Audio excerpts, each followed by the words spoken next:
Ano Maricar? Tara na? Wika ni Dennis. Sige pero dapat kasama si Ate Bianca. Mungkahi naman ni Maricar. Nako, no problem yan. Kasi si boss na rin ang bahala sa kanya. Sabay tingin kay Simon. Kausapin mo muna sir. Baka kasi di pumayag boss mo. Saad naman ni Maricar. Boss, ilalabas ko na to. Kaso gusto kasama yung partner mo eh. Ano, pakyaw na natin? Sabay ngiti ni Dennis kay Simon. Kung makapakyaw ka naman sir, wagas. Sabat ni Bianca na nagulat sa tanong ni Dennis. Sige, go. Sagot ni Simon. Oh, ayos! So paano ba yan Maricar? Go na tayo? Tumingin si Maricar kay Bianca. Alam niyang bawal silang lumabas ng bar. Check out muna kayo sir, tapos labas na kayo. Sunod na lang kami. Mungkahi naman ni Bianca kay Dennis. Ano? Baka sali sa inyo kami niyan. Di pwede yan. Sagot ni Dennis. Hindi sir, promise lalabas kami. Pangako ni Bianca. Promise ha? Sige, alis na kami. Tugon naman ni Dennis. Nag-check out sina Simon sa bar. Lumabas sila at tumambay sa isang kanto na di kalayuan sa bar. Naghintay sila dito ng ilang minuto at paisa-isang lumabas sina Maricar at Bianca. Nakasuot na ng itim na jacket si Bianca habang naka-sleeveless naman na damit si Maricar. Dinala ni na Simon sa isang motel ang mga babae. Kumuha sila ng isang malaking kwarto na may 2 kama. Pagpasok nila sa loob ay dumiretso si Dennis sa shower para mahimasmasan ng tama. Nagpaalam naman si Simon na magpapahangin lang sa labas. Oh, shower muna kayo. Wika ni Dennis, nakakalabas pa lamang sa banyo. Okay na sir, nakaligo naman na kami kanina bago nyo kami pinasok sa videoke room. Sagot pa ni Bianca. Samantala, si Simon naman ay umupo lang sa gilid ng kalsada sa labas. Kumuha ito ng yosi at nagsindi. Pihikang tao si Simon. Sa buong buhay niya ay 2 pa lang ang naging syota niya. Hindi niya ugali ang uminom at mambabae. Nabababawan siya sa sarili kapag iniisip na papatol siya sa isang babaeng bayaran. Malaki din ang respeto niya sa mga babae kaya di niya masikmurang ikama ang katulad ni Bianca. Ang tagal naman ng boss mo? Babalik pa ba yon? Tanong ni Bianca kay Dennis. Nakaupo lang ito sa isang kama habang magkatabing nakaupo sa kabila sina Maricar at Dennis. Hintay mo na lang siya at darating na rin yun mamaya. Marahang hinalikan ni Dennis sa gilid ng leeg si Maricar. Inatak niya ang babae mula sa bewang palapit sa kanya. Hindi alintana na nakaharap sa kanila si Bianca. Sir, nakakahiya. Meron nakatingin eh. Pagtanggi pa ni Maricar. Pero patuloy lang si Dennis sa paghalik. Nakikiliti na siya sa leeg. Okay lang yan. Masasanay ka rin yan. Inimas ulit ni Dennis ang hita ni Maricar. Makinis ito at mainit sa pakiramdam. Halos bigyan niya ng chikinini ang dalaga sa leeg. Unti-unting pumapasok sa gitna ng hita ni Maricar ang kamay ni Dennis. Sir, sandali. Pigil ni Maricar. Shh, relax ka lang. Sambit naman ang ayaw magpaawat na si Dennis. Pero, sir, nakikiliti ako eh. Wika pa ni Maricar. Okay lang yan. Sagot naman ni Dennis. Sir, nakakahiya. Wika naman ni Maricar. Huwag ka nang pumalag.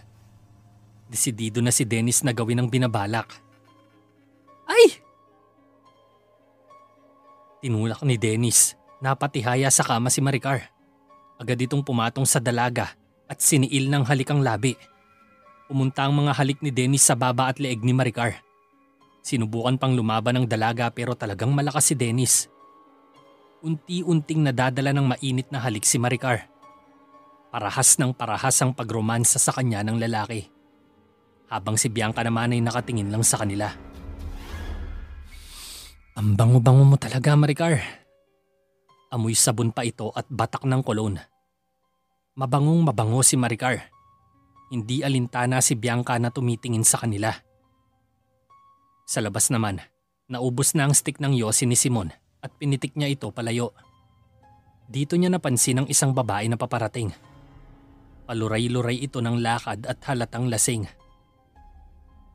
Hindi masyadong maaninag ni Simon ang mukha ng babae. Napatayo si Simon para titigan ng maayos ito. Nang makarating ito malapit sa isang lamppost, ay dito na silayan ni Simon ang babae. Maganda to at maputi. Matangos ang ilong at mapupula ang mga labi. Nakasuot ito ng sleeveless at fitted pants. Kumukurba ang balakang at makinis ang balat. Subalit hindi maipagkakailang lasing ang babae. Paliko-liko ang lakad at tila kinakapa ang hangin ng mga kamay niyang kung saan-saan nagwawasiwas. Ano ba naman babae to? Ang ganda-ganda pero lasengga. Delikado pa naman ng ganitong oras. Yumuko si Simon at inabot ang isa pang stick ng yosi sa bulsa. Hi babe. Biglang lumapit kay Simon ang babae at yumakap sa kanya. Naamoy kaagad ni Simon ang halimuyak ng alak sa bibig ng babae. Uy! Ano ka ba miss? Anong babe? Napatayo si Simon sa pagkakaupo niya. Bakit babe? Ayaw mo na siya akin? Ayaw mo na? Dahil lang nagsiselos ako sa katext mo? Iiwan mo na ako? Wika ng lasing na babae. Anak ng tinola naman. Ano bang pinagsasasabi ng babaeng to? Tanong ni Simon sa sarili. Babe, Biglang nawala ng malay ang babae at natumba ito paharap. Mabilis sinalo ni Simon ang babae. Oh shit! Ano bang kamalasan to? Hindi alam ni Simon ang gagawin sa magandang babae na lasing at nasa dibdib niya. Nakaisip si Simon at binuhat niya sa likod ang lasing na babae. Nilayo niya ito sa motel kung saan naka-check-in ang kaibigan niya. Subalit hindi alam ni Simon kung saan dadalhin ang babae. Napapagod na rin ito sa pagdala sa babae. Oh shit! Mas matangkad pa pala sa akin tong babae na to. Kaya pala ang bigat. Reklamo ni Simon. Unti-unti na siyang napapagod. Di mo ba alam na isa akong dragon? Biglang bulong ng babae sa tenga ni Simon. Ah? Anong dragon? Pagtataka ni Simon. Pag sumuka ko, para akong dragon. Sagot ng babae. Uy! Subukan mo lang sukahan ako ha. Ibabalibag talaga kita sa kalsada. Babala ni Simon. Nasusuka na ang babae. Uy! Sandali! Mabilis na napatakbo si Simon. May nakita itong isang cheap na motel sa di kalayuan. Mabilis itong pumasok sa loob. Sir, magche-check-in kayo? Wika ng isang binata nang makita si Simon. Oo, bilis! Ibigay mo sa akin ang pinakamalapit na kwarto. Mautoridad na utos ni Simon. Atat ka na talaga sir ah. Sa bagay, ang ganda niyang kasama niyo. Kaso, nasobrahan yata ng alak eh. Napapailing pa ang binata habang nakatitig sa babaeng karga-karga ni Simon sa likod. Puta, dami mo pang sinasabi. Bigay mo na sa akin ng susi, bilis! Sigaw ni Simon. Nagsuka na ang babae. Hindi! Napasigaw si Simon nang maramdaman ng mainit na suka na dumadaloy sa balikat niya papunta sa dibdib niya. Lumampas pa ito sa harapan niya. Parang tubig mula sa hose ng bumbero ang lakas ng agos ng suka ng babae. Kumalat ang suka sa sahig. Shit! Nasambit ni Simon. Babe, sorry. Nakatulog ulit ang babae sa likod ni Simon. Sir, bayaran niyo na lang po ang cleaning bills niyan. Wika naman ng binata. Akin ang susi. Bigyan mo ako ng extra bedsheet ha. May laundry ba kayo dito? Tanong pa ni Simon. Wala po eh. Sagot naman ng binata. Ina naman! Umakyat si Simon na basang-basa ng suka ang damit. Pagdating nila sa silid ay iisang single bed lamang ito. Maliit ang kwarto pero aircon. Iniga ni Simon ang babae sa kama. Naghubad kaagad ng damit si Simon at pumasok sa banyo. Nilabhan niya ang damit niyang nasukahan at naligo na rin siya. Pagkalabas niya ay kinuha ang isang extra electric fan at tinutok sa damit niyang basa. Sinampay niya ito sa sandalan ng isang plastic na upuan. Kumuha ng bimpo si Simon at binasa ng tubig. Lumapit siya sa babae. Muli ay nakita niya ang malaanghel na kagandahan ng babae. Para itong foreigner sa ganda. Amerikana ang beauty ng babae pero may halong Pinoy. Tulad ng isang beauty queen sa Pinas. Napalunok ng laway si Simon sa angking kagandahan ng babae. Ang ina, ganda-ganda mo sana. Kung hindi ka lang talaga lasing ka. Sayang ka. Pinahira ni Simon ng bimpo ang mukha ng babae. Nilinis ang suka sa bibig niya at leeg. Kinabukasan ay nagising sa kama ang lasing na babae. Suot-suot pa rin niya ang kanyang damit. Masakit ang ulo niya at tinignan ng paligid. Nasaan ba ako? Di pamilyar ang babae sa kwarto. Umupo siya sa gilid ng kama. Nakita niya ang isang lamesa at isang 1 liter na distilled water at isang tableta ng pain reliever. May isang maliit ding papel na may sulat sa ilalim ng bote. Kinuha ito ng babae. Inumin mo ang gamot para sa hangover. Matindi ang kalasingan mo kagabi. Sensya ka na, tiniwan na kita dyan. Baka kasi magpanik ka pag nakita mo ako. Pero don't worry, walang nangyari sa atin. Nalasing ka lang ng sobra at tinulungan na kita. Bayad na rin ang kwarto kaya kung ready ka na, pwede ka na umalis. Next time, huwag kang magpapakalasing ng ganyan at baka masamang loob na ang makasalubong mo sa daan. Simon. Ito ang nakasulat sa papel. Simon? Sinong Simon? Tanong ng babae sa sarili. Mabilis itong naligo at nag-ayos ng sarili. Pagkababa niya ay nakasalubong niya ang binatang nagbabantay nung gabi. Excuse me. Nakita mo ba kung saan pumunta yung lalaking kasama ko kagabi? Tanong ng babae. Oo. Umalis na po siya. Hindi po nang tama niyo kagabi Uwi ka ng binata. Ha? Bakit? Ano bang nangyari dito kagabi? Pagtataka naman ng babae. Nako, lasing na lasing po kayo kagabi. Sumuka pa nga kayo dito mismo sa saig at pati yung lalaking kasama nyo nasukahan nyo rin. Napapailing pa ang binata. Ano? Oh gosh. Nasambit ng babae. Opo ma'am, grabe nga Pero okay na po kasi binayaran naman niya lahat. Bumili pa siya ng gamot sa labas ng di naka-t-shirt kasi basa ng suka. Hindi rin ang boyfriend nyo Paliwanag pa ng binata. Hindi ko siya kilala. Tanggi naman ng babae. Ha? Wow! Tindi nyo rin ma'am. Natatawa tuloy ang binata sa narinig. Bastos! Anyway, kung nakabayad na siya, alis na lang pala ako. Di mo ba nakuha full name niya or address? Tanong muli ng babae. Wala po Sagot naman ng binata. Okay, thanks. Lumabas na ito sa motel. Shit, Bok! Tindi ng pinagdaanan mo kagabi Buti pa ako nakarami. Sayang di ka kasi bumalik Ako na lang pumapak ng chicks mo.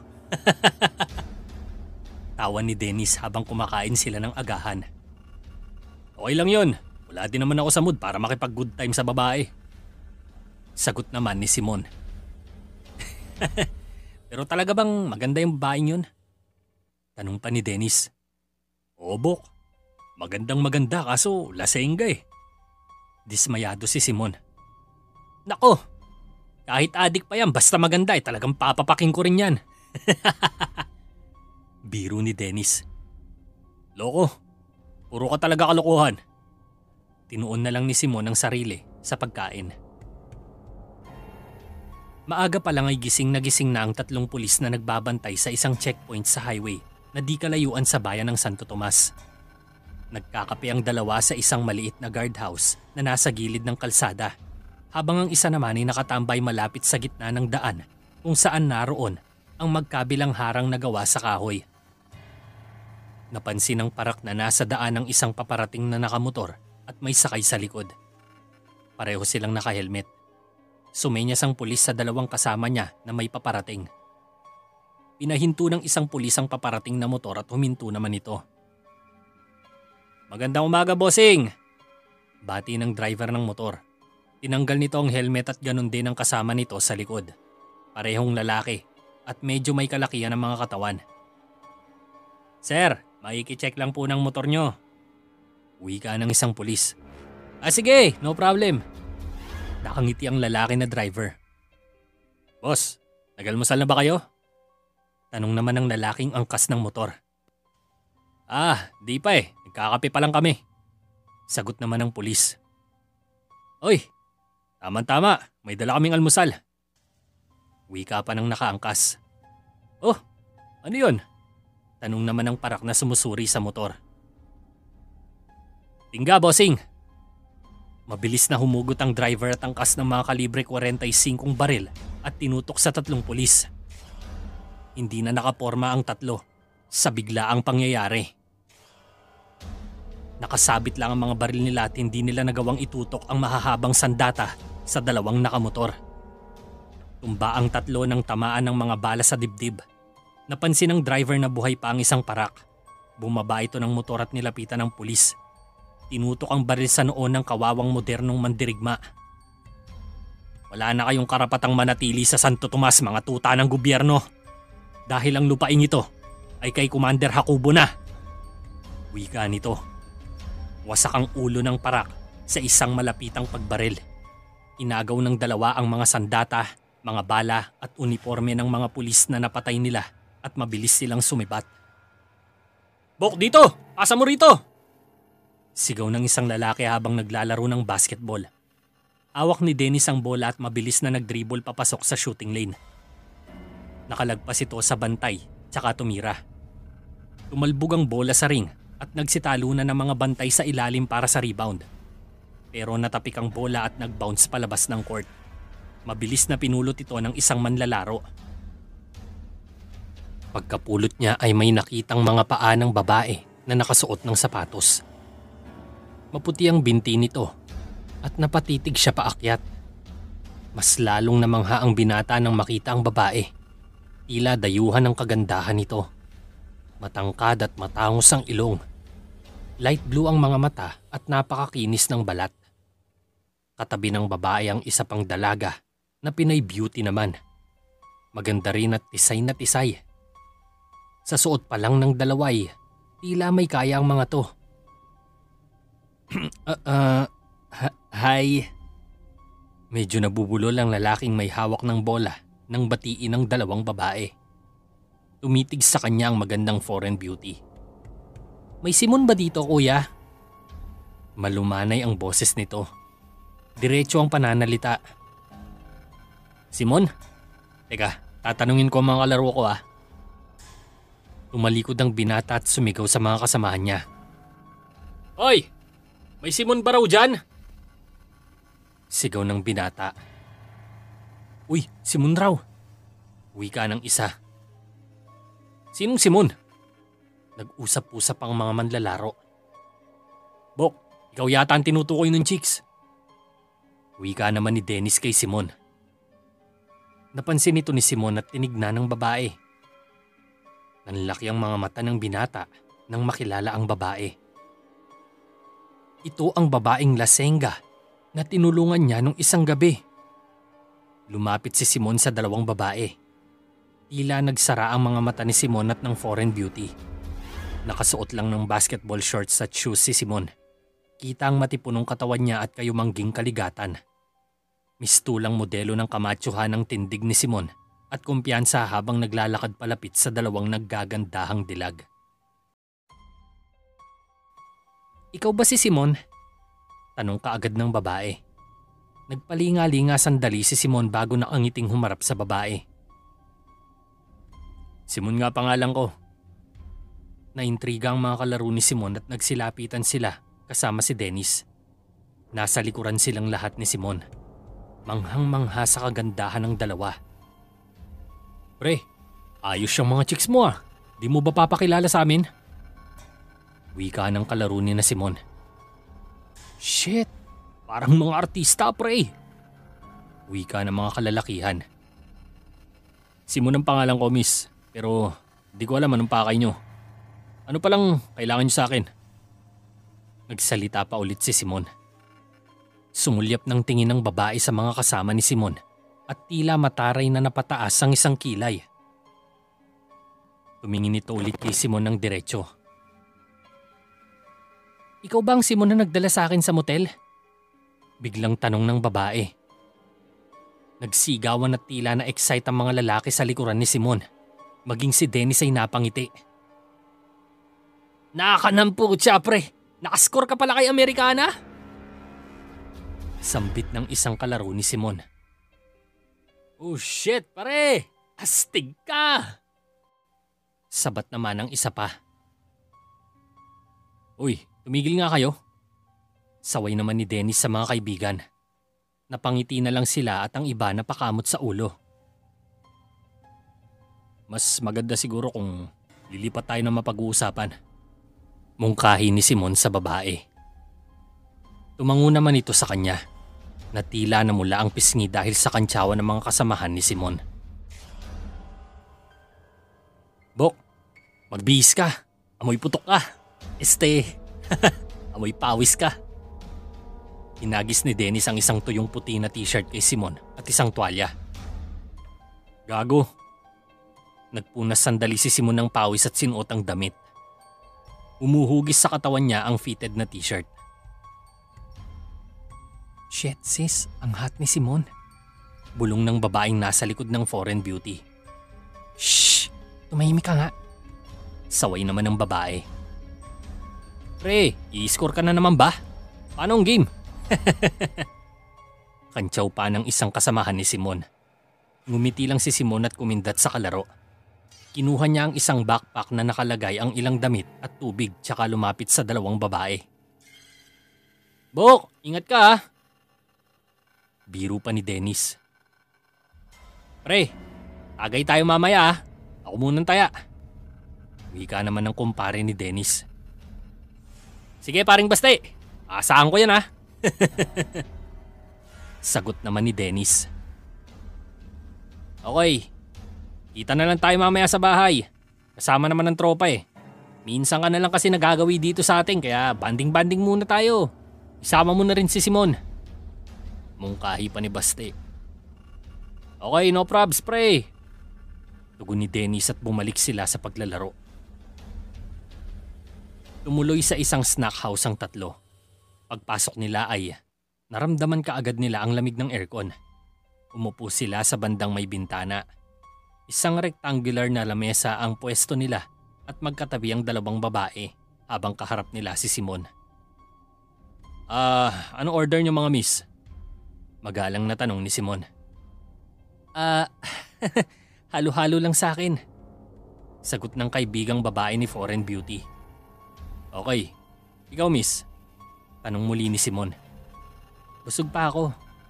Tanggi ng babae. Okay, ikaw bahala. Sandali lang, order lang ako ah. Nag-order si Simon ng 2 halo-halo at isang cheeseburger. Tsaka bumalik ito sa lamesa.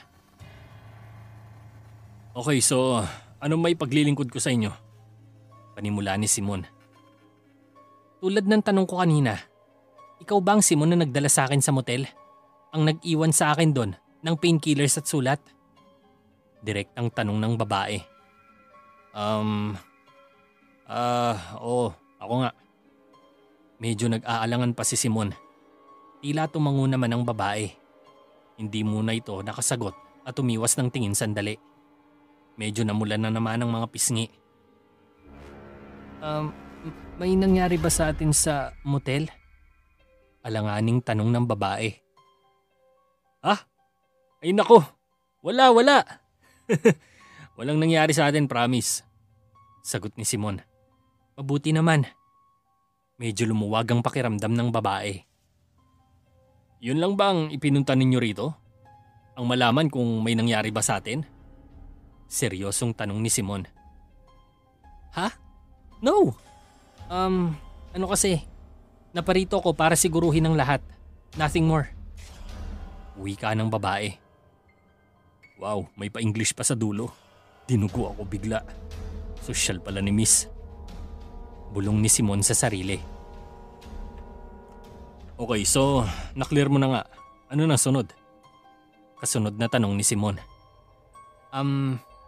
Thank you. Tugon ng babae. Suplada. Peking ngiti ni Simon. May sinasabi ka? Mataray na wika ng babae. Wala. Kako, you're welcome. So, pwede ko na bang malaman ang pangalan mo? Wika ni Simon. Melissa. Ang pangalan ko ay Melissa Hawkins. Sagot ng babae. Wow, subanyaga ka talaga. Gulat ni Simon. American ang father ko. Tugon ni Melissa. Kita ko nga, half American ka pala. Kaya pala ang ganda-ganda mo eh. Papuri pa ni Simon. So you're saying hindi maganda ang pure Pinay? Tanong naman ni Melissa. Ay hindi ah. Siyempre magaganda rin ang mga Pinay. Mabilis na sagot ni Simon. Ako, di mo tatanungin name ko? Singit ng kaibigan ni Melissa. Of course. Ano din name mo? Napakamot pa sa ulo si Simon. I'm Jonah Magdangal. Nice to meet you, Simon. Tila kinikilig pa si Jonah. Ano naman pala ang surname mo? Tanong pa ni Melissa at kasunod nito ang pagdating ng mga order ni na Simon at Jonah. Perez po, ma'am. Maagap na sagot ni Simon. Simon Perez pala. Thank you Simon sa pagtulong mo sa akin. Di ko in-expect na meron pa palang mga lalaking katulad mo. Saad naman ni Melissa. Di ko rin in-expect na magpapakalasing magandang babaeng tulad mo sa isang lalaki. Dugtong naman ni Simon. Ano? Paano mo? Gulat si Melissa sa sinabi ni Simon. Dito kinuwento ni Simon na nagsasalitang tulog si Melissa nung nalasing ito. Namula ulit ang pisngi ng babae at umiwas ng tingin. Nag-usap ang dalawa. Dito nakilala ni Simon si Melissa. Isang negosyante ang ama ni Melissa at naging exchange student siya mula sa New Orleans. Sa isang universidad sa San Vicente nag-aaral ng education si Melissa. Pangarap nitong magturo sa mga mababang baitang ng edukasyon. Samantalang si Jonah Magdangal naman ay classmate ni Melissa at maganda rin ang background ng pamilya. Hindi na tinanong pa ni Simon kung bakit naglasing si Melissa, pero nakikita ng binata ang kalungkutan sa mga mata ng babae. Kahit itinatago niya ito ng kanyang mga ngiti ay meron pa ring bakas ng kalungkutan at pait. Nagtapos ang pagkikita ni na Simon at Melissa ng maayos. Inanyayahan naman ni Jonah si Simon na dumalo sa house party sa bahay nila. Ibinigay ng dalaga ang address nito at home number. Tila nahihiya si Melissa sa pagiging palakaibigan ni Jonah kay Simon. Pero wala naman itong magawa dahil excited ang kaibigan na lubos na makilala si Simon. Parang kumikinang ang mga mata nito habang tinititigan ng binata. Kinagabihan ay niyaya naman ni Dennis si Simon na sumama sa kanya na pumunta sa bahay ni Baste at makikitagay. Pinagbigyan naman ito ni Simon. Maagang naghanda ang dalawa. Nagpaalam sila sa mga magulang ni Dennis at umalis na sila. Nakarating sila sa simpleng bahay ni Baste. Isang tricycle driver ang kaibigan ni Dennis at isa namang housewife ang asawa nito. May 2 anak na sila at isa ay isang gulpa. Pagdating ni na Dennis ay sinalubong sila kaagad ni Baste. O pre, buti nakarating kayo. Dali kayo, pasok, pasok. Andito na ang tropa. Salubong ni Baste sa 2 panauhin. Ganun ba? Pumasok sila sa bahay. At naroon na abutan nila ang 2 pang barkada ni na Baste at Dennis.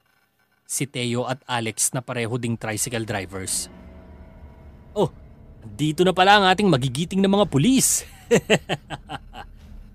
Pagbati ni Alex sa dalawa. Nakipagkamay sila kina Dennis. Nasa sala ang dalawa at nakaupo sa plastik na upuan habang may maliit na lamesa sa gitna. May nakabukas na 2 bote ng hard beer at isang plato na puno ng mani.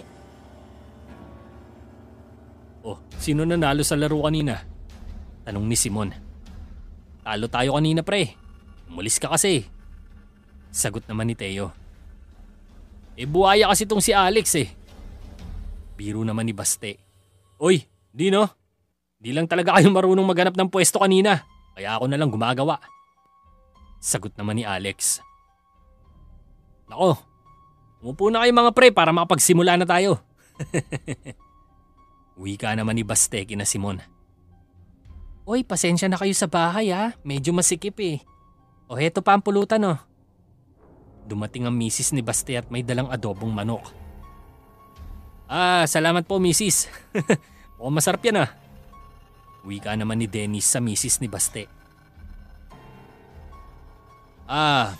Mga pre, eto pala si misis ko, si Magda. Pakilala ni Baste sa misis nito. Magda? Magdalena ba? Wika ni Dennis. Hindi, Magda lang. Sagot ni Magda. Maganda si Magda, tisay at makinis ang balat. Medyo malaman at malaki ang dibdib. Medyo may bilbil na rin ito pero kaakit-akit pa rin ang hubog ng katawan. Kahit 2 na ang anak nito ay halata pa rin ang alindog sa katawan. Mas dumagdag sa kagandahan nito ang 2 dimples sa magkabilang pisngi. May hahawig si Magda sa beauty ni Jessa Saragosa kung susuriin. Tumingin ito kay Dennis sandali at ngumiti lang. Ako pre, ang ganda pala ng misis mo no? Swerte ka. Papuri ni Dennis kay Baste. Aba syempre pre, pipili ba naman ako ng pangit? Sa gwapo ko to syempre, tama lang na maganda ang pipiliin ko. Biro pa ni Baste. Sus, nagmayabang ka na naman dyan. Oy, patulugin mo nga muna si Bunso. Di pa ako tapos sa kusina eh.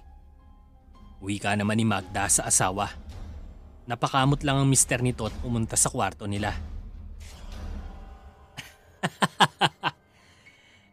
Under ka naman pala eh. Wala ka pala pre. Biro ni Dennis sabay tawanan ng mga barkada nila. Nako! Paano di under yan eh? Takot mawala sa kanya ang sexy niyang misis. Dagdag ni Teo. Ang ina mo, fuck you! Sagot ni Baste at nagtawanan muli ang grupo. Bumalik naman si Magda sa kusina para ihanda ang natitirang gagawing pulutan. Nagkakwentuhan ng grupo. Ilang storya patungkol sa buhay parakang na-share ni na Simon at Dennis kina Teo na naging tagahanga nila. Ilang sandali pa at bumalik na rin si Baste at kasama ang misis nito. Tumabi si Baste kay Teo at katabi naman ni Magda si Simon. O pre, tagay na kayo, baka maubusan pa kayo. Wika ni Alex at binigyan ng baso ng beer si Baste. Nako, huwag kayo mag-alala, dadagdagan na lang namin to. Sagot naman ni Dennis. Ayun naman pala. So wala nang problema sa tagay mamaya. Sabay lagok ni Baste ng alak. Habang nag-uusap sina Baste at Teo, ay panay naman ang sulyap ni Dennis sa magandang misis ni Baste. Nakasuot ito ng manipis na sandong kulay puti at kitang-kita ang brand nitong kulay beige. Dahil sa laki ng mga dibdib ni Magda, ay kapansin-pansin ang mahabang guhit ng cleavage nito. Hindi rin nakaligtas kay Dennis ang malaki at maputing mga hita ng babae. Suot nito ang napakaikling shorts na may slit pa at nagmumukhang boxer na lang dahil nakadekwatro pa ang upo nito. Habang umiinom ng tagay si Dennis ay panay ang pasimpleng sulyap niya kay Magda. Nahuhuli naman ni Magda ang mga malalagkit na titig sa kanya ng kumpare ng mister nito. Pero sa halip na magalit ay tila okay lang sa kanya. Medyo malagkit din ang mga titig nito kay Dennis. Minsan ay pinagpapalit nito ang mga hita para makita ni Dennis ang halos hubad na hita. Pero minsan ay tumitingin din ito sa ibang kasamahan ni na Dennis.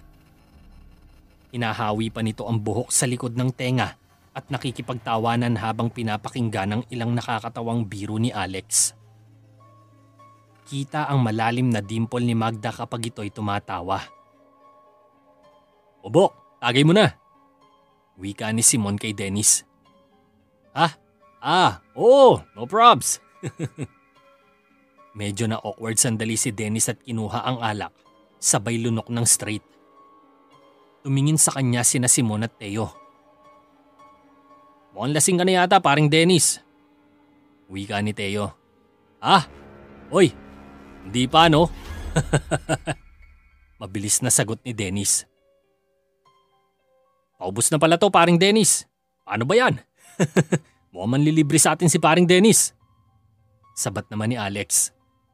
"Oo nga paring Dennis, nangako ka pa naman kanina," segunda naman ni Teo. Sige, dyan muna kayo at bibili lang ako." Tumayo si Dennis para dukutin ang makapal na pitaka. "Ang kapal niyang buka, nag-loan ka ba?" pansin ni Simon. "Puno lang ng barya ang buhok," sagot naman ni Dennis. Paring Dennis, ako na lang bibili. Bibili din kasi ako ng Yossi eh," wika naman ni Alex. Ibinigay ni Dennis ang pera at lumabas na to. Habang nasa labas si Alex ay itinuloy ng grupo ang tagay dahil may natitira pang isang malaking bote ng beer. Natigil ang usapan nila nang umiyak ang sanggol na anak ni Baste. "Teka pre, patutulugin ko lang uli ang bata. Babe, maganda ka pa ng pulutan ha," utos ni Baste sa misis nito. "Okay babe." Tumayo si Baste at pumasok ulit sa loob ng silid. Dito lang muna kayo kukuha lang ako ng pulutan." Tumingin pa si Magda sandali kay Dennis bago ito tumayo. Kinuha nito ang plato sa lamesa. Medyo bumaba ang sando nito at bumuyangyang sa harap ni Teo, Dennis at Simon ang malaman nitong dibdib. Dahan-dahang tumayo si Magda bago ito tumalikod sa kanila. Pre, medyo kumukulo ang tiyan ko Nahanginan siguro ako sa electric fan eh. Asan ba ang banyo dito?" Tanong ni Dennis kahit alam niyang nasa gilid ng kusina ni Baste ang banyo. Ang kusina kung nasaan si Magda. Diretso mo lang yan pre sa kusina. Makikita mo na ang banyo," sagot naman ni Teo. "Okay pre, salamat." Tumayo si Dennis at umalis. Naabutan niya si Magda na nakatalikod at piniprito ang ilang mani na nabili ni Baste mula sa palengke. "Wow! Ang bango naman yan," komento ni Dennis. "Oh, paring Dennis, andyan ka pala." Lumapit si Dennis sa likuran ni Magda. Nilapit ang ilong sa mahabang buhok ni Magda at sininghot ang buhok nito. Ang bango nga." Medyo mahina ang boses ni Dennis. Bumukas ang pinto sa kwarto ni Magda. "Oh pare, ba't andyan ka sa kusina?" tanong ni Baste nang makita si Dennis. Gumamit kasi ako ng banyo pre," sagot naman ni Dennis. Ganun ba? O tara na, balik na tayo." Lihim na nagtinginan sina Dennis at Magda bago sumunod kay Baste. Pagbalik ng dalawa ay kakarating lang din ni Alex na may dalang dalawang malaking bote ng beer. "Tagal mo buka?" pagtataka ni Simon. "Oy, medyo nahirapan kasi ako," tugon naman ni Dennis. "Nahirapan ka ba pre? Para ka palang nanganak." Biro ni Baste at nagtawanan ng grupo. Pero iba ang tingin ni Teo kay Dennis. Nakangiti lang ito sa kanya. 2:00 na ng madaling araw nang matapos ang inuman nila. Nagpasya ng umuwi ang grupo. Matapos ibigay ni Magda ang pulutan ay pumasok na ito sa silid at di na nakipagtagay kina Dennis. Dismayado si Dennis dahil hindi niya nakuha ang nais niya, pero tumatak sa isipan niya ang alindog ni Magda. Isang makasalanang pagnanasa sa asawa ng kanyang kaibigan. Habang nasa daan ay nag-uusap pa sina Simon at Alex. Biglang umakbay si Teo kay Dennis at bumulong. "Tangina pre, napaghahalata ako may pagnanasa ka kay Magda." Sabay ngiti ni Teo. Bakit mo naman nasabi yan? Tila gulat si Dennis. Putya pre, obvious na obvious eh. Kanina ko pa kayo inoobserba ang dalawa. Saad ni Teo. Nako, lasing ka lang yata pre. Pagtatanggi pa ni Dennis kahit huling-huli na to. Sa bagay pre, at kasi nung asawa ni paring Baste. Hindi kita masisisi kung pagnanasaan mo yun. Wika pa ni Teo. Ikaw lang pala may pagnanasa dun eh. Tila ipinasa pa ni Dennis ang kalokohan niya kay Teo. Nako pre, di mo lang alam ang storya. Ani Teo. Ah, anong storya? Tila na curious si Dennis. Napalunok ito ng laway bigla. Alam mo bang mahilig yang si Magda? Putya pre, halos lahat na yata kami ng tropa ay natikman na yang si Magda eh. Pagbubulgar ni Teo. Talaga? Alam ba ni Bastian? Gulat na gulat si Dennis. Ah, oo naman. Kasi, di pa niya asawa nun si Magda. Alam niyang maraming naging nobyo yan. Ang di niya alam, nakakaskor pa rin ang ilan sa amin kay Magda kahit mag-asawa na sila. Sagot naman ni Teo. Ina pre, di nga. Di makapaniwala si Dennis sa narinig. Tila may kumiliti sa tenga. Oo pre, putya, itong si Alex, nakascore niya yang si Magda last year nung namiesta kami sa kanila. Lasing na lasing si paring Bastinon at nasalisiyan niya si Magda. Tila na demonyo na ang tenga ni Dennis sa mga natutuklasan niya. Wow! Ayos ah! Mas na-excite si Dennis sa kanyang nalaman. Ako naman pre, di ko na pinapatulan pa si Magda. Bilang respeto ko na rin kay paring Baste. Pero nahipuan ko na yan dati. Ang laki ng dibdib pre. Nakita ko pa ang pakwan yan. Isa palang anak niya nun. Pero ang matindi, si paring Alfonso. Ang barangay captain sa kabilang bayan. Putya pre, nagkaroon kasi ng seminar ng mga driver nun at kasama si paring Baste. Host naman nun si paring Alfonso. Akalain mo bang nakaapat na beses niyang nasalisihan si Magda? Doon pa mismo sa barangay hall. Sumama kasi ang misis ni Baste. Langya yun si paring Alfonso. At ito pa ang matindi. Di gumamit ng safe yun. Buti di nabuntis si Magda. Wika pa ni Teo. Grabe pala ano? Komento naman ni Dennis. Kaya pre, nasa iyo na yan kung papatol ka pa kay Magda. Pero pre, ingat ka lang. Malaking gulo yan pag nalaman ni paring Baste. Babala naman ni Teo. Huwag ka magalala pre, di ako papatol. Sagot ni Dennis. Pero taliwas ang nasa isipan niya. Dahil nang malaman niyang marami nang nakascore kay Magda, ay mas lalo pa itong na-excite na angkinin ng babae. Napaisip ito kung paano siya makakascore kay Magda. Kinabukasan, maagang nagising sina Dennis at Simon. Nagjogging ang dalawa at umabot sa halos 5 kilometers din ang naikot nila. Napadaan sila sa isang tindahan at nagpasyang magpahinga. Naabutan ng dalawa ang isang dalagang nagbabantay. Miss, pabili nga ng 2 energy drink. Wika ni Simon sabay ngiti sa dalagang bantay. Sige po. Sumagot naman agad ang dalaga at nakangiti rin. Simple lang ang beauty nito at mukhang high school pa lang. Binuksan nito ang isang cooler at kumuha ng 2 energy drink. Ito po kuya. Sabay inabot ito kay Simon. Salamat miss. Nakangiti ulit si Simon sa dalaga at tila kinilig naman ito. Tinanggap ni Simon ang mga bote at ibinigay ang isa kay Dennis. Di ko alam, trip mo palang mga mas bata. Bulong ni Dennis. Ah, gago, hindi no? Sagot ni Simon. Ikaw talaga pasimple ka pa eh. Sabay bukas ng bote at uminom ka agad si Dennis. Ah, bukas pala Bok, gusto mo ba sumama? Inimbitahan kasi ako nung kaibigan ni Melissa na dumalo sa isang party sa bahay daw nila. Wika pa ni Simon. Ah, yung babaeng sinabi mong sinukahan ka. Sagot ni Dennis. Oo, yun nga. Ano Bok, go ka ba? Tanong ni Simon. Di ko sure Bok eh. Nagyaya kasi sina paring Teo na mag-inuman ulit kami. Tugon ni Dennis. Ganun ba? Sayang naman. Wika ni Simon. Ayaw mo nun? Solo mo si Miss Americana? Biro pa ni Dennis. Half American siya Bok. Kaso parang masungit eh. Tsaka may boyfriend na yun. Sambit ni Simon. Sos! Hina mo naman Bok. Boyfriend lang eh. Asawa nga naaagaw eh.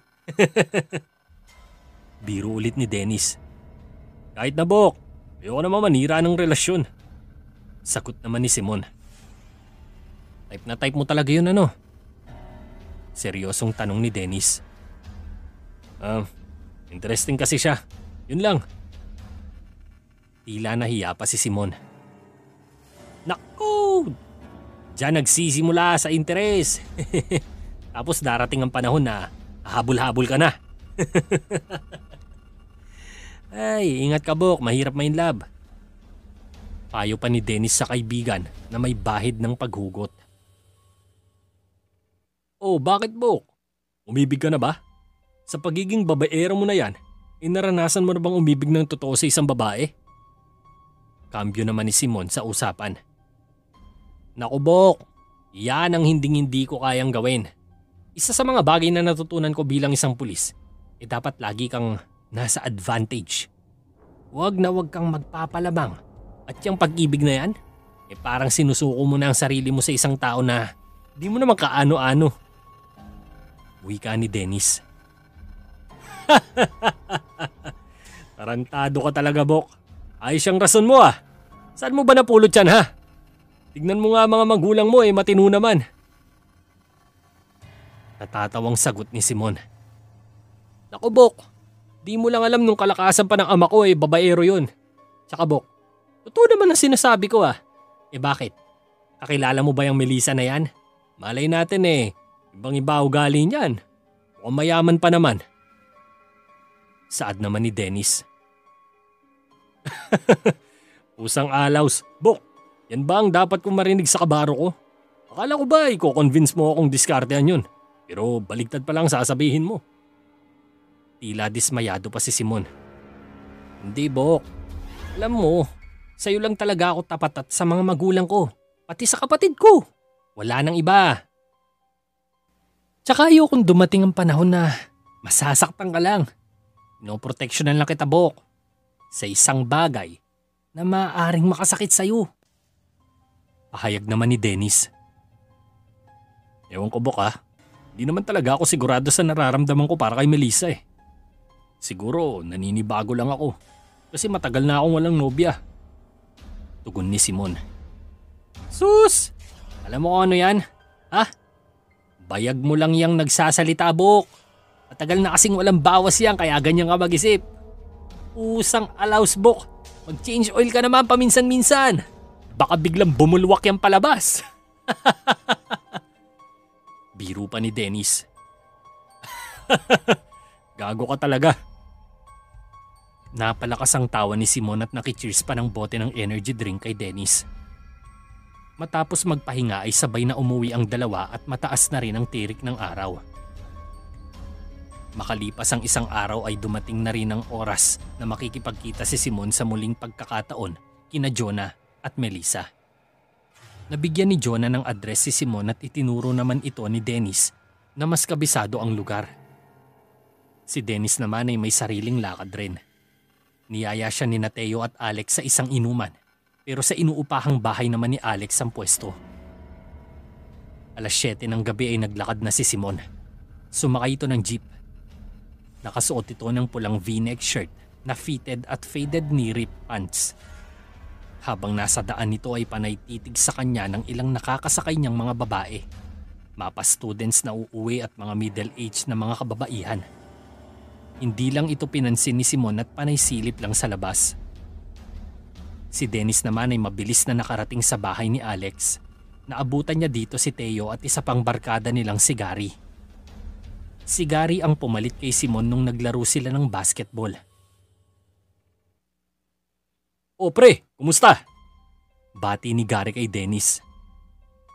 "Okay nagsimula na pala kayo."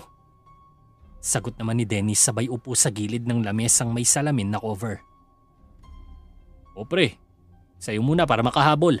Nasa labas si Alex at nagpapaluto ng pulutan." Inabot nito ang baso ng alak. Isang malaking bote ng gin na may halo ang tagay nila. Tinanggap ni Dennis ang baso at nag-shot kaagad. Samantala, si Simon naman ay kakahinto lang sa isang sikat na fast food chain. Dito siya susunduin ni Jonah. Pumasok muna siya sa restaurant at naghanap ng mapagtatambayan. Naghintay siya dito at tinignan ng oras. 15 minutes pa bago ang takdang oras ng kanilang pagkikita ni Jonah.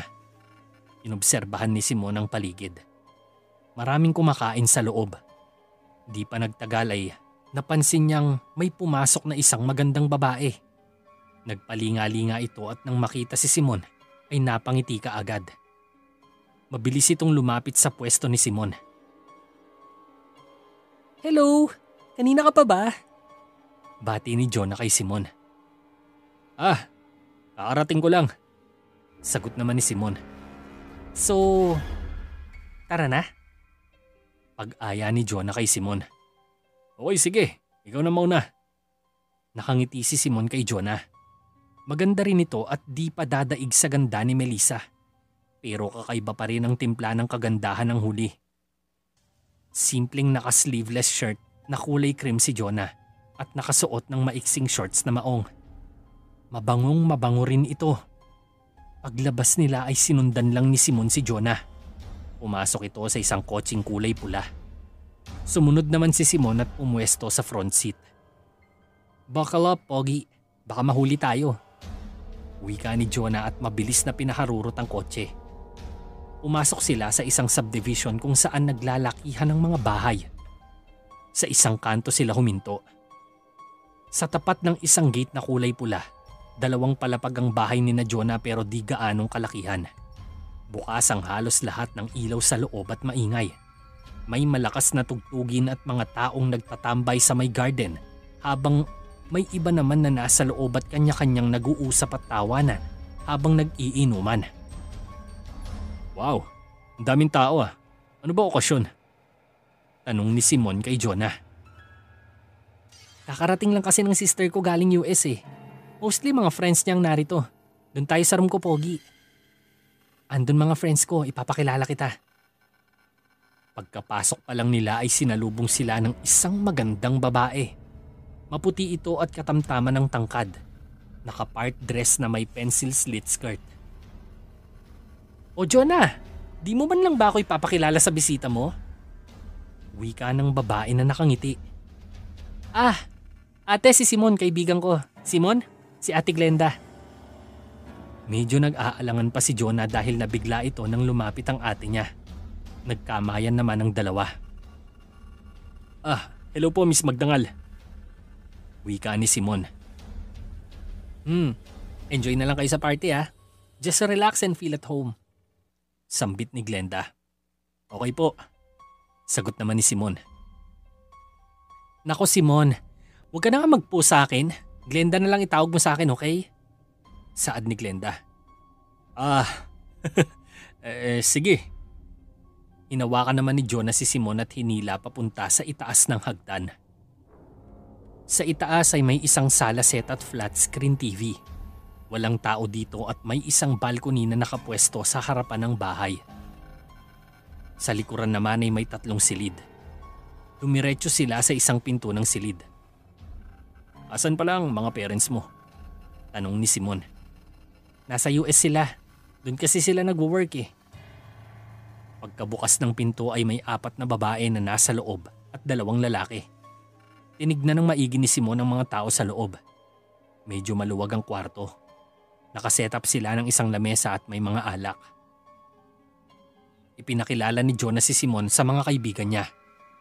Napansin ni Simon kaagad si Melissa na nasa isang sulok katabi ang isa sa mga lalaki. Halatang interesado sa kanya ang lalaki dahil di nito pinansin si Simon at kay Melissa lang nakatingin. "Hoy sis, guess what? Sinong kasama ko ngayon?" Tinawag kaagad ni Jonah si Melissa. Oh, Simon! Sambit ni Melissa. Hello ulit Melissa. Nagkatinginan ng dalawa. Tila huminto ang oras sa kanilang pagtatagpo. Jonah, magkakilala sila? Tanong ng lalaking katabi ni Melissa. Yeah, it's complicated. Sino na ba ang tatagay? Tanong ni Jonah. Sa'yo na kaya? Kanina pa yata yan panis eh. Sagot ng isang barkada ni Jonah. Umupo naman si Simon katabi si Jonah. Sa kabilang dako, nagkukwentuhan naman sina Dennis nang may kumatok sa pinto ng bahay. Tumayo si Alex at pinagbuksan ito. Oh, paring Baste! Welcome! Pasok, pasok! Bati ni Alex kay Baste. Siya nga pala, pre, dinala kong misis ko at kumarin niyang kapitbahay namin, si Nancy. Pakilala ni Baste sa grupo. Ganun ba? Uy, pasok kayo. Sabay tingin kina Magda at Nancy. Hello! Sagot naman ni Magda habang papasok sa bahay. Pagpasok nila ay binati ng grupo ang dalawang babae. Kaagad ay tinignan ni Dennis ng malagkit si Magda, ang sexing asawa ni Baste na kanyang lihim na pinagnanasaan. Hindi rin nagpapalampas si Nancy dahil may kagandahan rin ito. Medyo may kaputian at makinis ang balat. Nakasuot ito ng sando na manipis at kulay puti. Kita ang pulang bra nito at nakasuot din ng leggings na kulay itim. Sexy rin ang pangangatawan nito kahit may anak na rin. Malaki ang dibdib at puwet. Medyo mahaba ang buhok na umaabot hanggang balikat. Tuloy ulit ang tagay ng grupo. Habang patuloy ang inuman at kwentuhan, ay madalas nagnanakaw ng tingin si Dennis kay Magda. Tinitignan niya ang malamilong mga dibdib ng babae. Nakasuot lamang ito ng manipis na t-shirt at ubod rin ng iksi na shorts. Mga kasuotang talagang nagdadala ng init sa mga katulad ni Dennis na uhaw sa laman. Si Nancy naman ay katabi si Alex na habang tumatagal ay nagkakalapit na ang dalawa. Maraming kwento si Alex. Magaling talagang magpatawa. Sina Gary at Teo naman ay minsan nakikihalo ng kwento pero mas madalas ay nakikinig na lang. Umiikot-ikot ang mga mata ni Dennis. Nagulat ito nang mapansing nakapatong na pala sa hita ni Nancy ang isang kamay ni Alex. Tila di naman ito sinisita ng babae. Tawa lang ito ng tawa. Hindi alintana ang minsanang paghimas at pisil ng hita sa babae. Minsan pa ay pinapalo nito si Alex habang tumatawa.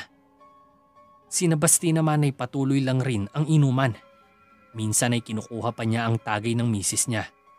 Sinasalo niya ito kung sakaling tumatanggi ng tagay. Samantala, hating gabi na at tila isa-isang nagsiuwian ang mga bisita sa pamamahay ni na Jonah at Glenda. Nagdesisyon sina Simon at Melissa na mag-usap sa may balcony. Parehong may hawak na baso at may lamang alak. Hinay-hinay lang ah.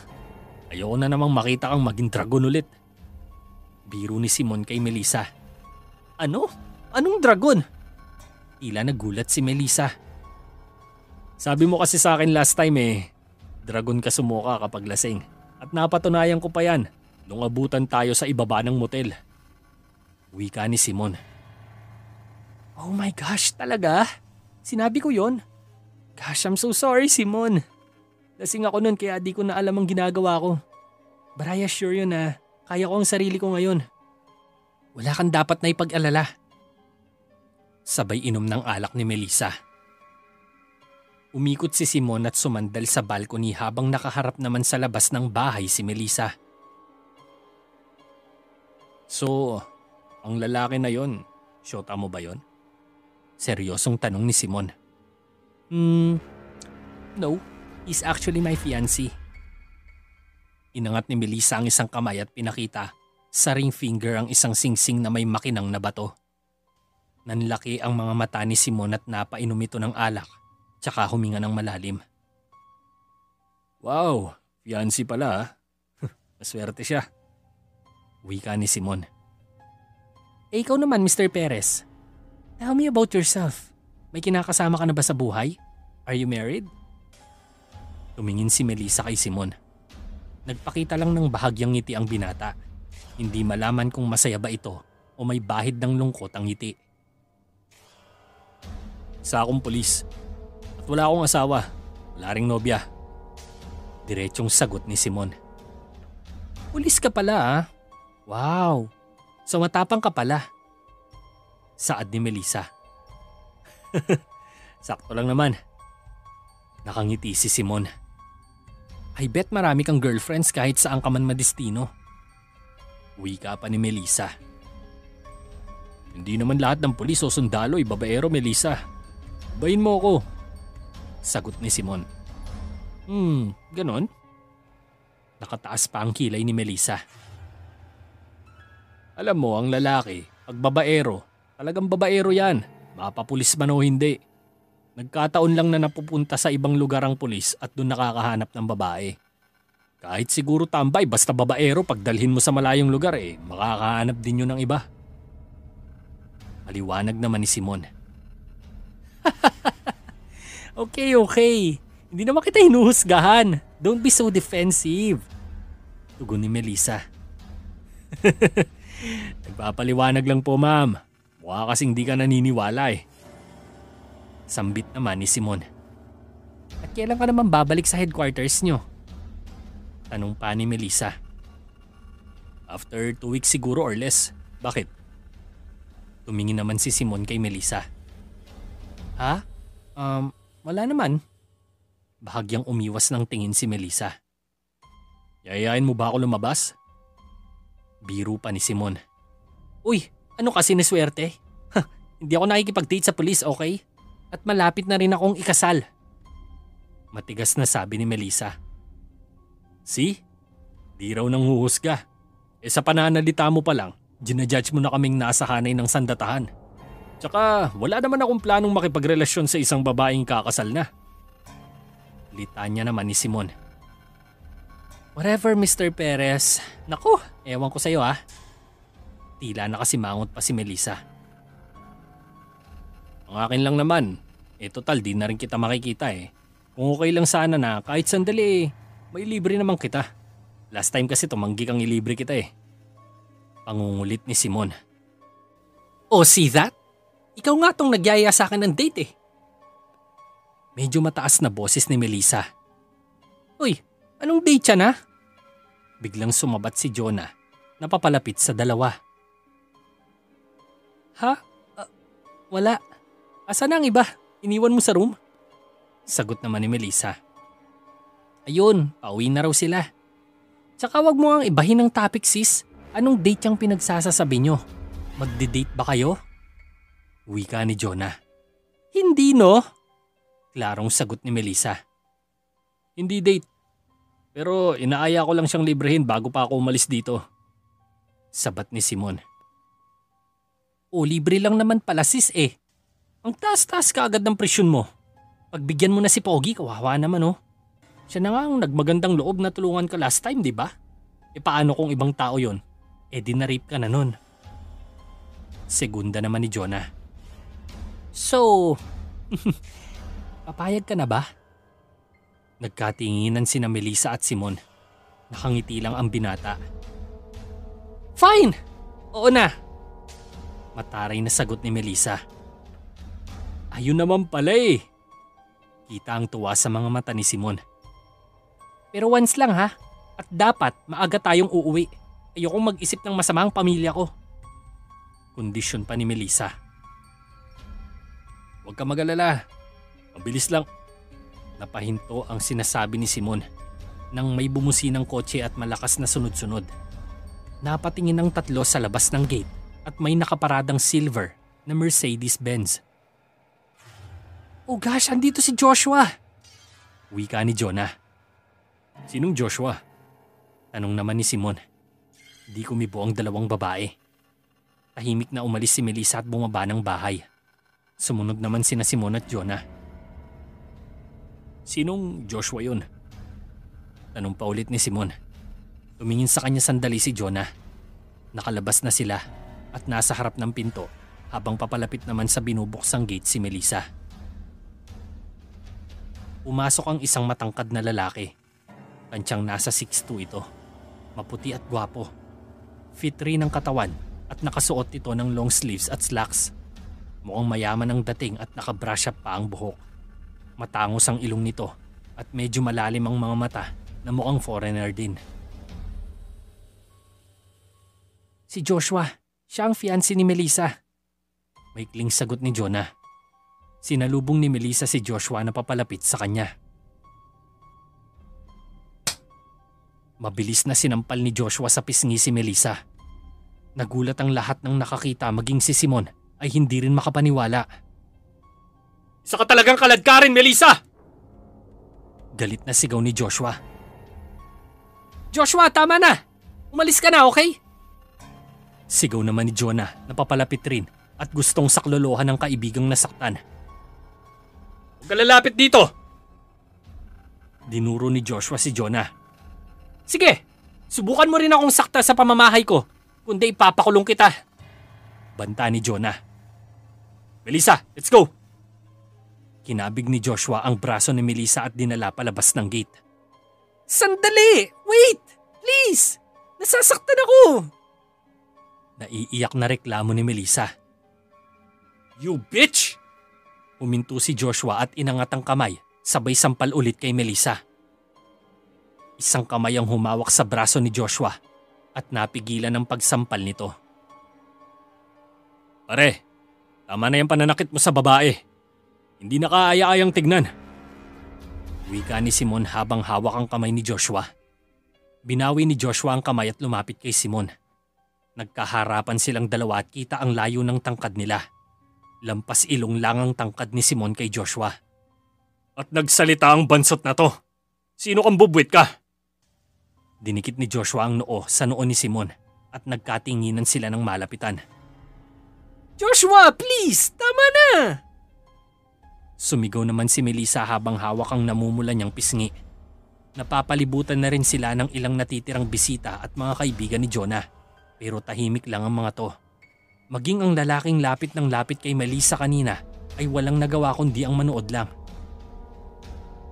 Pare, pinapakiusap ko lang naman sa'yo na huwag mo nang sasaktan ng babae. Di mo ba nakikitang nakakahiya tong ginagawa mo?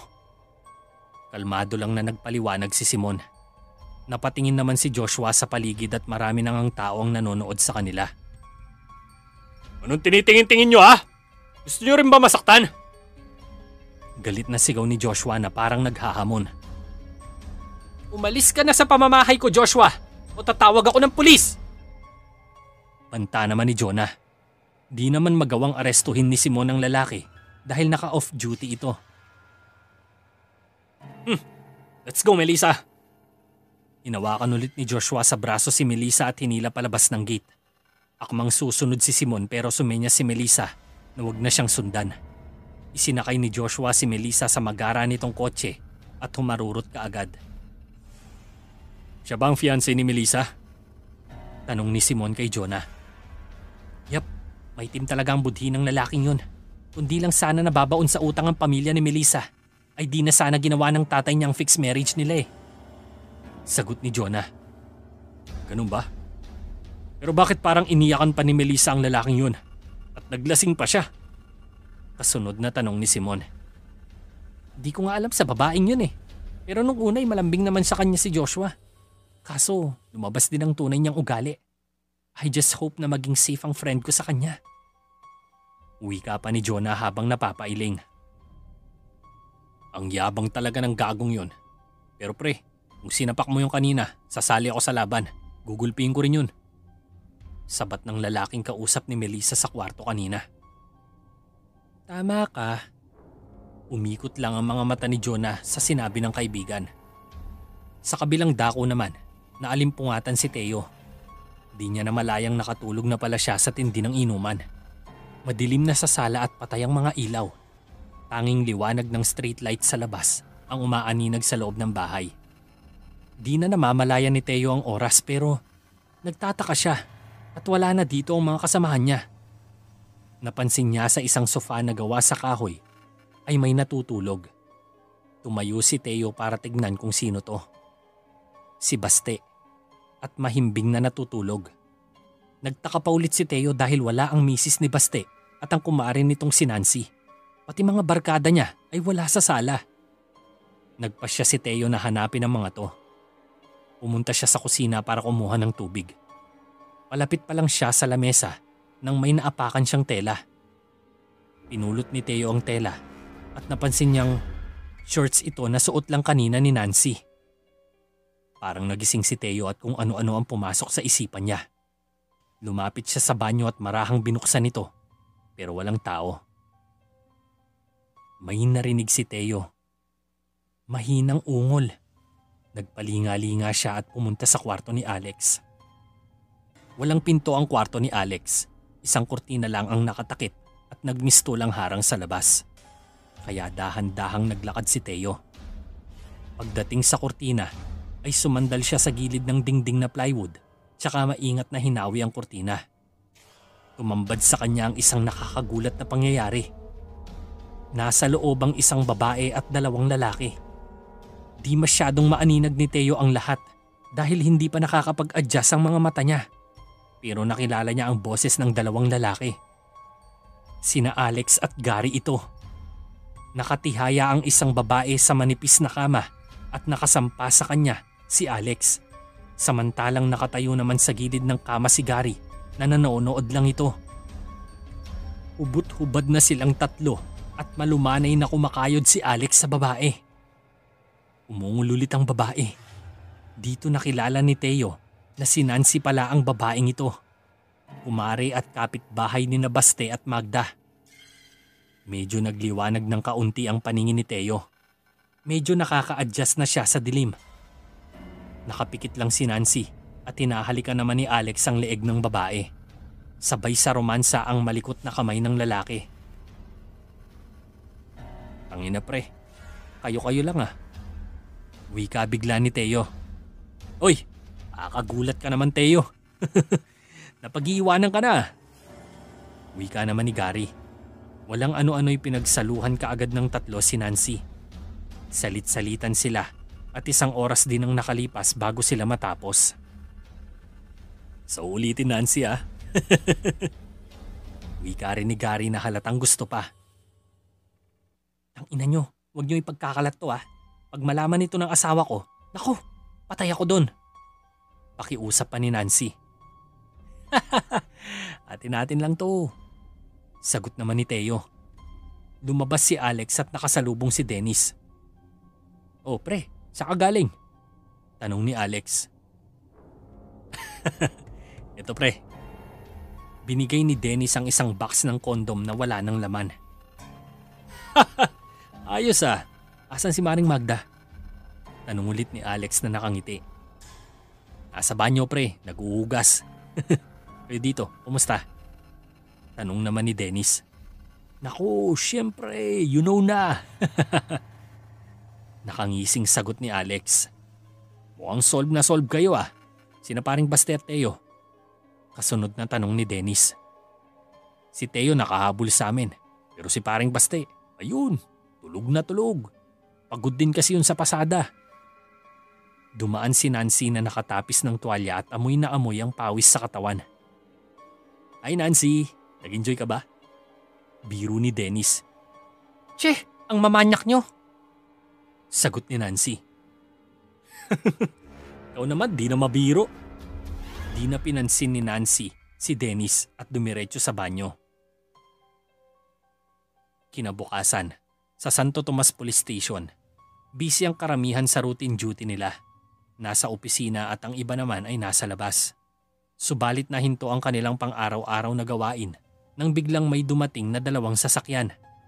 Isang van at isang pickup truck. Puno ito ng mga kalalakihan at may dalang mga armas. Pinaputukan nila ang mga tao sa police station. Marami ang tinamaan at ang iba ay mabilis na namatay. Nagkagulo sa paligid. Nagtakbuhan ng mga tao. Maging ang mga pulis ay nagtago sa kanilang building. Sumagot naman ang putok ang iba pero sadyang nakapaghanda ang mga kalaban. Nilusob nila ang istasyon at di nagtagal ay napasok nila to. Binaril ang sino mang lumabas at lumaban. Nakapasok na sila sa main office at nakita nila ang opisina ng Chief of Police. Binuksan nila ang pinto at dito na abutan ng hepe. Nasa 50s na ang edad nito at medyo malaki ang tiyan. Nagtaas kaagad siya ng kamay. Ano kailangan ninyo? Tanong ng chief na walang kalaban-laban. Bakit nanginginig ang boses mo, Chief? Natatakot ka ba sa amin? Nagsalita ang isang lalaking mukhang mandirigma. 2 belt ng bala ang nakasabit sa katawan na nag-ekis sa dibdib at may takip ang mukha na matingkad na tela. Lumapit ito sa hepe. Dapat lang na matakot ka sa amin, Chief. Simula sa araw na to ay kay Commander Hakubo na ang Santo Tomas. Wika ng lalaki. Ano? Gulat ang chief. Inutusan ng lalaki ang kasamahan at hinawakan ng mga kamay ng hepe tsaka tinulak ang ulo at inilapag sa gilid ng lamesa. Teka lang. Pwede ba natin pag-usapan to? Pakawalan ninyo ako. Pagpupumiglas ng hepe. Masyado nang mahaba ang ibinigay naming pasensya sa inyong mga alagad ng batas. Sinabihan na namin kayong umatras na kayo sa bundok kasama ang mga sundalong aso ng gobyerno. Pero di kayo sumunod sa usapan. Ito ay babala lamang para sa mga mamamayan ng Santo Tomas. Huwag nyo nang antayin pa ang susunod. Umugot ng isang mahabang itakang lalaki at itinaas. Sandali! Wag! Sa isang mabilis na taga ay napugutan ng ulo ang hepe. Sabit nyo yan sa labas nang makita ng lahat ang mensahe natin. Utos ng lalaki. Samantala, mahina pa ang katawan ni Baste nang maglakad ito pa uwi sa bahay nila. Mabigat ang ulo at dibdib niya. Tirik na ang araw nang siya ay magising mula pa sa bahay ni Alex. Wala na ang mga kasamahan niya at maging ang magandang misis niya. Pagkagising niya pa lamang ay sinalubong siya kaagad ni Alex tsaka binigyan ng kape. Sinabihan siya nito na iniwan siya ng misis niyang si Magda para daw makapagpahinga siya dahil sa tindi ng kalasingan. Nahihiya namang umalis si Baste dahil siya na lang ang natira sa bahay ng kaibigan. Pagdating niya sa bahay ay naabutan niya ang misis na kalong pa ang anak nila. Isang matamis na ngiti ang ipinakita ng magandang misis ni Baste pagkapasok niya sa bahay. Oh, andiyan ka na pala. Nagluto na ako ng almusal. Kumain ka na. Aya ni Magda. Sensya na ha. Hindi ako nagising. Sagot naman ni Baste. Okay lang Han. Nasobrahan ka kasi sa inom kagabi. Tsaka, ang himbing ng tulog mo kaya di na din kita ginising. Uwi ka naman ni Magda. Ano ba nangyari kagabi? Sakit pa rin ang ulo ko. Napakamot ng ulo si Baste. Ayun nga. Ikaw ang unang nakatulog. Tapos si paring Teo naman ang sumunod. Naginuman pa sila pero ako at si Maring Nancy ay pinatulog na dun sa kwarto ni paring Alex. Paliwanag pa ni Magda pero di ito tumitingin ng diretso sa mga mata ng asawa. Ganun ba? Sambit lang ni Baste. Bakit Han? May problema ba? Tanong naman ni Magda. Wala naman. Sige, kakain muna ako. Dumiretso si Baste sa kusina. Nasa isipan pa rin niya ang mga pangyayari nung gabi hanggang sa may naalala ito. Dahil sa hilo at tama ng alak ay di naglaon at naalimpungatan si Baste nung gabing yon. Madilim ang paligid at hindi niya alam kung anong oras na. Umiikot ang kanyang pakiramdam. Pinilit niyang tumayo dahil gusto niyang umihi at medyo naduduwal siya. Pagtayo niya ay naglakad siya papunta sa banyo. Nadaanan niya ang silid ni Alex. Tila may naririnig siyang ungol. Lumapit siya sa kurtinang nakatakip sa silid pero nahiya siyang buksan ito kaya naglakad na lang siya papunta sa banyo. Pagpasok niya sa loob ay umihi siya at sandaling naglabas ng suka. Pilit siyang hindi gumagawa ng ingay dahil baka kantsawan siya ng mga kaibigan na mahina sa alak.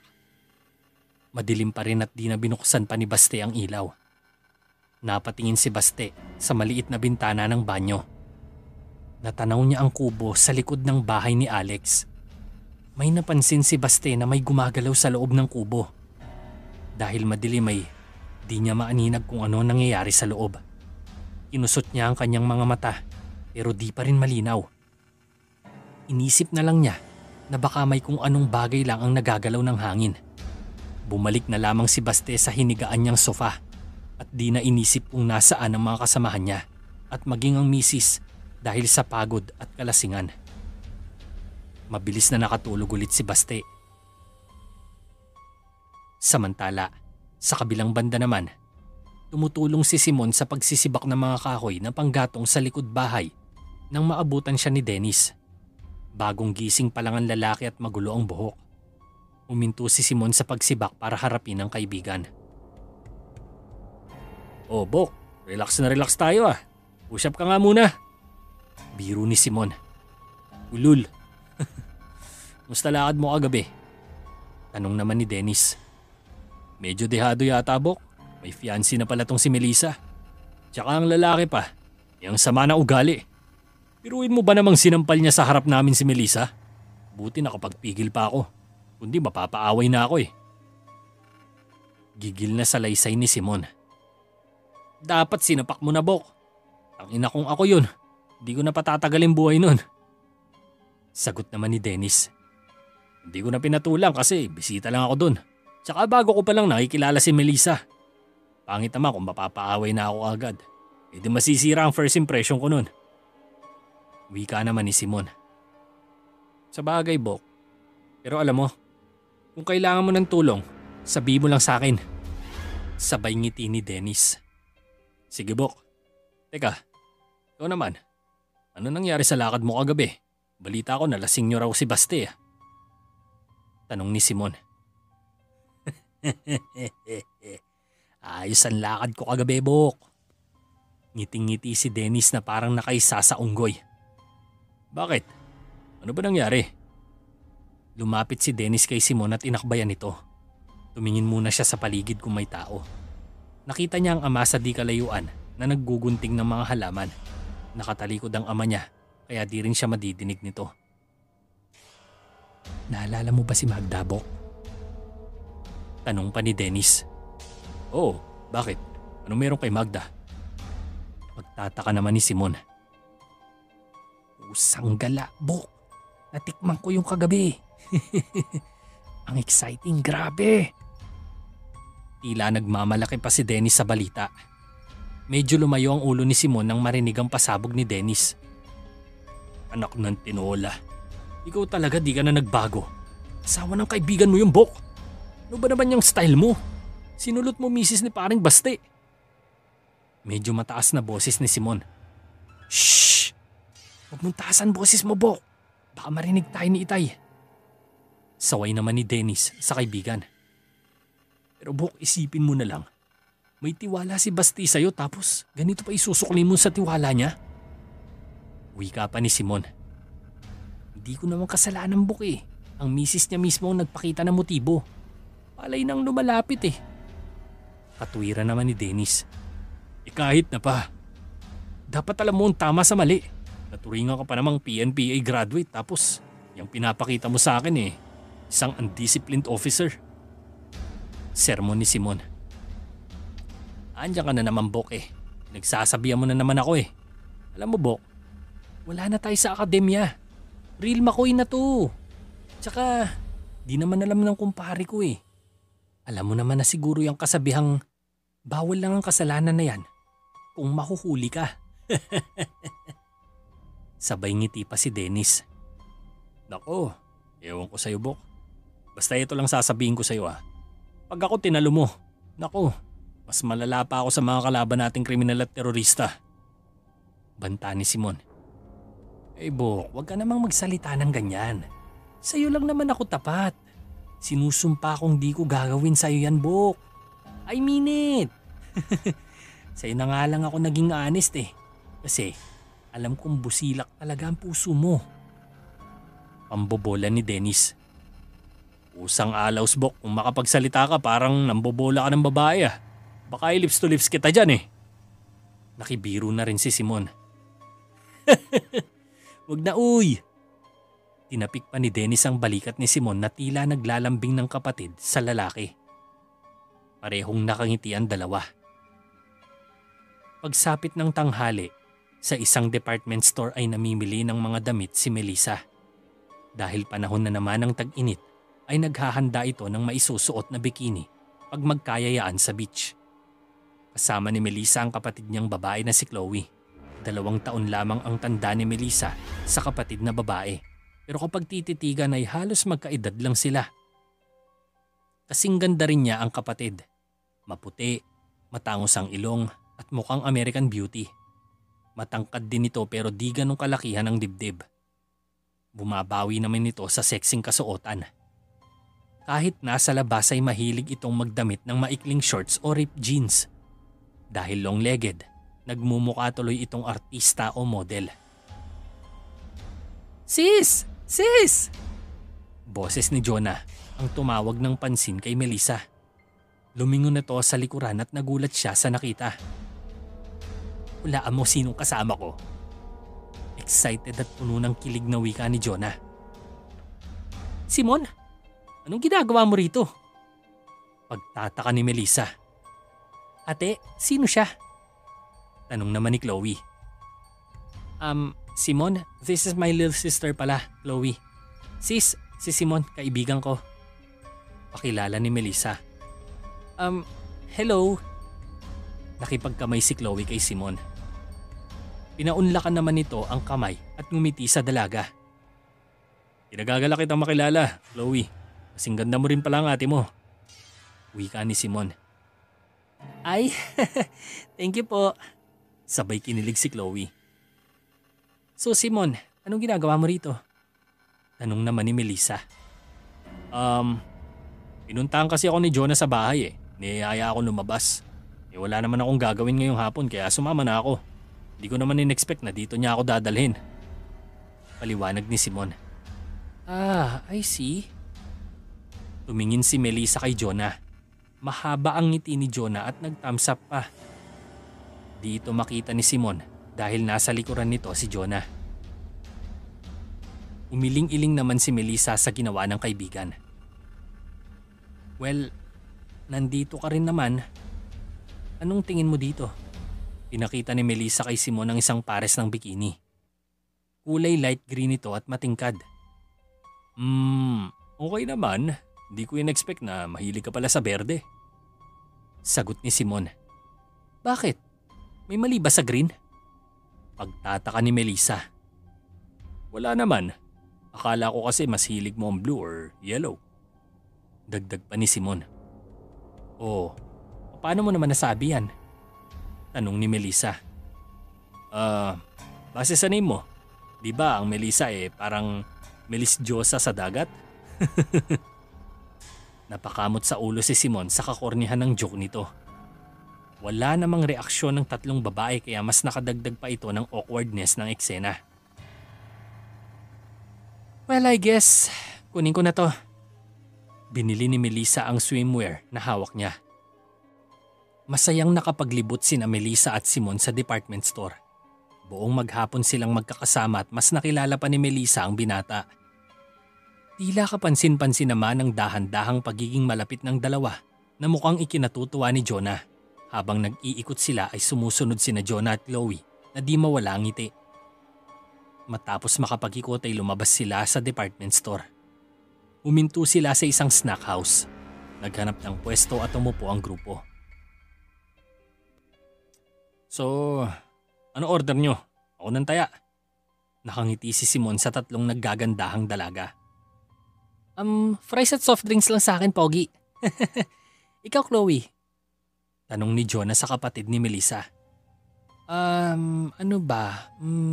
Burger na lang siguro, yung double patty po. Wika naman ni Chloe. Wow ha, nagutom? Biro ni Jonah. Napatingin kay Chloe ang grupo. Hindi naman po. Medyo namula ang mukha ni Chloe.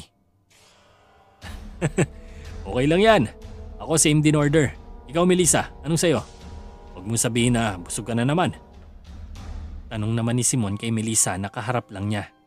Inosente lang ang ngiti ni Simon sa kaharap na babae. Tumaas naman ang kilay ni Melissa.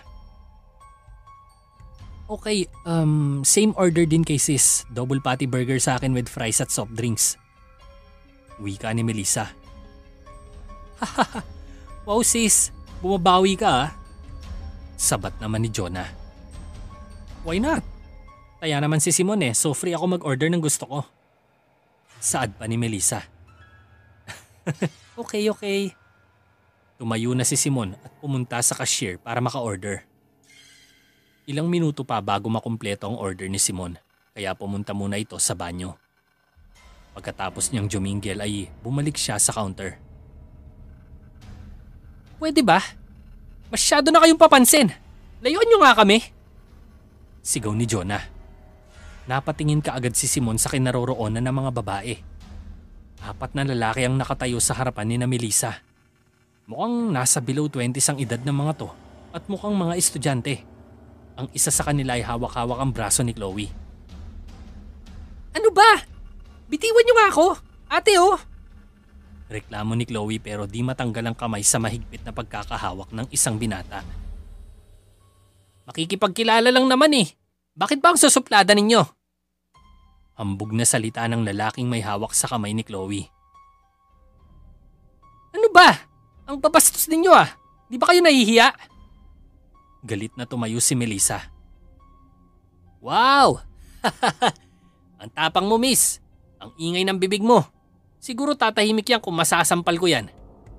Sabay tawanan ng mga lalaki. Bakit di natin subukan, Miss Sungit? Nang di ka na makapagreklamo sa amin. Sure na tatahimik ka pag dumampirin ang palad ko sa pisngi mo. Wika ng isa pang bastos na lalaki. Sabay pumorma ang kanang kamay. Nagtawanan ulit ang mga lalaki. Bastos! Walang modo! Nasampal ni Melissa ang lalaking nakaporma ang kamay. Utya! Ang tapang mo Sumagot ng sampalang lalaki kay Melissa. Sinalubong ng isang kamay ang ipansasampal sana na kamay ng lalaki. Nang lumingon nito ay nasa likuran na nito si Simon. Mas mabuti pa siguro kung lumabas na lang kayo. Nanggugulo na kayo dito at nananakit ng babae. Banta ni Simon. Wow pare! Sino ka ba? Kilala mo ba kami? Wika ng lalaking sasampal sana kay Melissa. Binawi nito ang kamay. Kuya Simon, ang babastos nila. Sumbong ni Chloe. Di ko man kayo kilala. Di pa rin maganda ang inaasal ninyo. Babae ang kausap ninyo at ginugulo ninyo. Wika ni Simon. Oy, wala kaming paki kung sino pa sila. Nagpapakilala lang kami kaso ang susungit ng mga babaeng yan. Dapat binibigyan ng leksyon ng mga yan Sagot naman ng lalaki.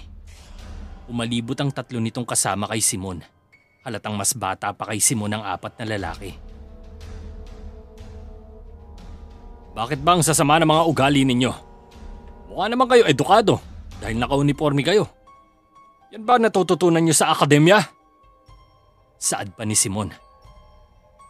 Tol, talo pa tatay natin kung mangaral tong asungot na to Ano kaya ang upaan ko na to? Wika ng isang lalaki na nasa likuran ni Simon. Matangkad dito at medyo malaki ang katawan. Alam nyo, mas gusto ko sanang di umabot sa gulo tong pangyayari. Kaya mas mabuti pang lumabas na lang kayo ng mahinahon. At lubayan nyo na kami. Nag-i-snack lang kami rito. Mahinahong sabi ni Simon. Ganun ba? Itong kamao ko, snackin mo, gago! Sumuntok ang lalaking nasa likuran ni Simon. Mabilis na umiwas si Simon at nasalo ang kamay ng lalaki kahit nakatalikod pa siya dito. Dahan-dahang umarap si Simon at tinulak palayo ang kamay ng lalaki. Di maganda ang patraidor na tira, bata! Wika ni Simon sa lalaki. Puta, ang tapang mo Di porket nasalo mo ang kamao ko, natatakot na ako sa'yo! Sagot ng napahiyang lalaki. Ano tol? Gulpin na natin! Aya naman ang isa pang kasama ng grupo. Sige, subukan yung gulpihin kasama namin kung ayaw niyong arestuhin kayo ng pulis na yan. Banta naman ni Melissa at tumingin kay Simon pero umiling lang ang lalaki. Pulis? Hoy, bitch! Kahit pulis pa to, hindi kami natatakot sa kanya. Anak ni Mayor tong tropa namin, hunghang! Sagot ng isa pang lalaki sabay akbay sa kasama nito na kanina ay sasampal pa sana kay Melissa. Kaya pala ang tatapang nyo kasi kakampi nyo ang daddy nitong kabarkada nyo. Wala pala kayo eh. Daddy's boy pala kayo. Pangiinis naman ni Jonah sa grupo. Napangiti naman si Chloe sa narinig. Tila napahiya ang anak ng mayor. Sinong daddy's boy? Putya! Sumuntok ang binata kay Jonah. Isang mabilis na facepalm mula kay Simon ang tinanggap ng anak ni Mayor. Mabilis na humarang ang isang paa ni Simon sa likod ng binti ng kalaban niya at tinulak ito sa isang lamesa. Bumagsak ang likod ng binata sa lamesa. Patay ka ngayon! Sigaw ng isang kasama ng anak ni Mayor. Sumuntok naman ang dalawang kasama nito na nasa magkabilang gilid ni Simon. Pero mukhang may mata sa kabila ang tenga si Simon at parehong naiwasan ang mga kamao ng dalawang lalaki habang hawak pa rin niya ang mukha ng anak ni Mayor. Napatayo sina Melissa at lumayo sila sa gulo. Lumabas naman si Jonah para tumawag ng nakauniforming pulis. Panay bintis ang dalawang lalaki na sumusuntok kay Simon. Tulala ang magkapatid na Hawkins sa ipinapakitang gilas ni Simon. Binitiwan niya ang mukha ng anak ni Mayor. Sinalo ang magkabilang kamao at sinipa ang lalaki sa bandang kanan sa kanyang tagiliran. Sumunod naman na sinipa ni Simon ang gilid ng tuhod ng lalaking nasa kaliwa niya at napaluhod ito.